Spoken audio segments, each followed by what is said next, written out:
Delhi high court में आज कुछ ऐसा हुआ जो आम तौर पर नहीं होता। हाईकोर्ट के जज जस्टिस यशवंत वर्मा की अदालत लगी थी। मामले से जुड़े सभी लोग बैठे थे।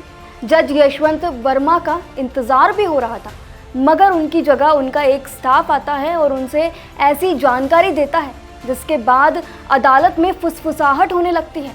दरअसल वे जानकारी थी कि जस्टिस वर्मा के न आने की। जी हाँ, जस्टिस यशवंत वर्मा आज दिल्ली हाईकोर्ट में अपनी अदालत नहीं लगाएंगे, यही जानकारी दी गई। भरी अदालत में खुद उनके स्टाफ ने आकर घोषणा की कि जस्टिस वर्मा आज हाईकोर्ट में नहीं बैठेंगे। अब सवाल है कि आखिर ऐसा क्या हुआ कि अचानक जस्टिस यशवंत वर्मा ने किसी भी मामले की सुनवाई करने से मना कर दिया। जस्टिस यशवंत वर्मा यूं ही अदालत की सुनवाई से पीछे नहीं हटे हैं। इसके पीछे एक लंबी कहानी है, ध्यान से सुनना। सबसे पहले बता दें कि दिल्ली हाईकोर्ट के जज यशवंत वर्मा को सुप्रीम कोर्ट ने वापस से इलाहाबाद हाईकोर्ट भेजने का फैसला कर लिया है। इसके पीछे का माजरा कुछ इस तरह है। कहानी ये है कि जज साहब के दिल्ली वाले सरकारी बंगले में आग लग जाती है। जज साहब शहर से बाहर थे, ना चाहते हुए भी जान बचाने के लिए परिवार को फायर ब्रिगेड बुलानी पड़ती है। पुलिस भी आती है। इसी दौरान जज साहब का एक पूरा कमरा कैश से भरा हुआ मिलता है। अफरा तफरी मच जाती है। बात पुलिस के आला अधिकारी से होते हुए सरकार के शीर्ष स्तर तक पहुंच जाती है।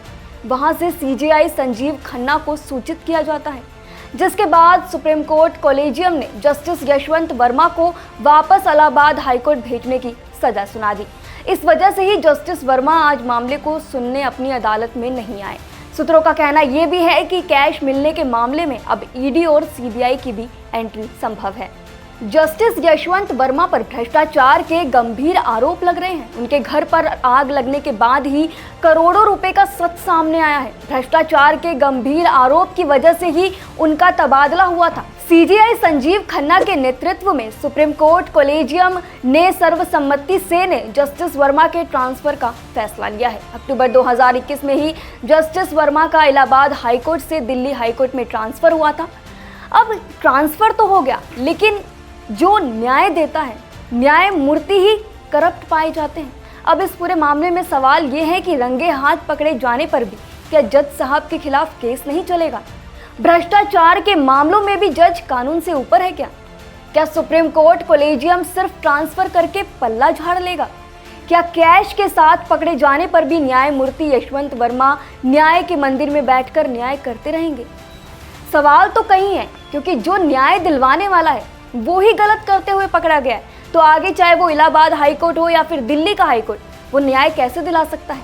इस मामले पर आप क्या राय रखते हैं? हमें अपनी राय कमेंट सेक्शन में जरूर बताएं। शुक्रिया।